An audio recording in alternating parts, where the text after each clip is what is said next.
शिखंडी पूर्व में कौन था और भीष्म पितामह से बदला लेना क्यों चाहता था? पौराणिक कथाओं के अनुसार शिखंडी पूर्व में अम्बा नाम की एक राजकुमारी थी, जिसकी दो बहनों के साथ भीष्म पितामह ने अपहरण कर लिया था। भीष्म इन तीनों बहनों की शादी अपने भाइयों से कराना चाहते थे।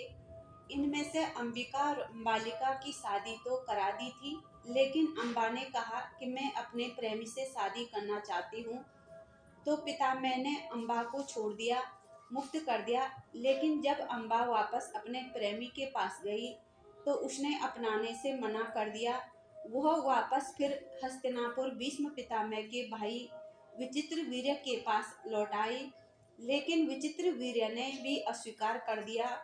तब अम्बा ने भीष्म पितामह के सामने विवाह का प्रस्ताव रखा, लेकिन पितामह ने तो आजीवन ब्रह्मचारी रहने का प्रण लिया था।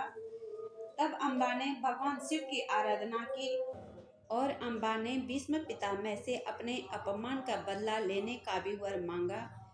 फिर उसने इच्छा से प्राण त्यागे और अगला जन्म में शिखंडी के रूप में जन्म लिया। पूर्ण पुरुष नहीं बन पाया।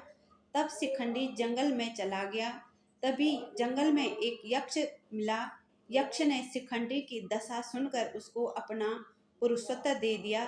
तब शिखंडी पूर्ण पुरुष बन गया, लेकिन भीष्म पितामह उसे स्त्री ही मानते थे। जब महाभारत का युद्ध शुरू हुआ तो शिखंडी हर बार भीष्म पितामह के सामने आता, लेकिन भीष्म पितामह एक स्त्री सोच करके उसे कभी वार नहीं करते थे।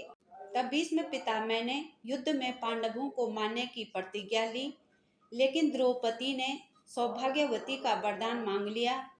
तब जब युद्ध में शिखंडी अर्जुन के आगे आई तो भीष्म पितामह ने अपने आयुध नीचे रख दिए और युद्ध करने से मना कर दिया, क्योंकि शिखंडी को वो स्त्री ही मानते थे। तब अर्जुन ने भीष्म पितामह को बाण मार दिया और शिखंडी ही भीष्म पितामह की शीर्षशैया का कारण बना और शिखंडी को शिवजी द्वारा मिला हुआ वरदान पूर्ण हुआ। बाद में शिखंडी भी युद्ध में मारा गया।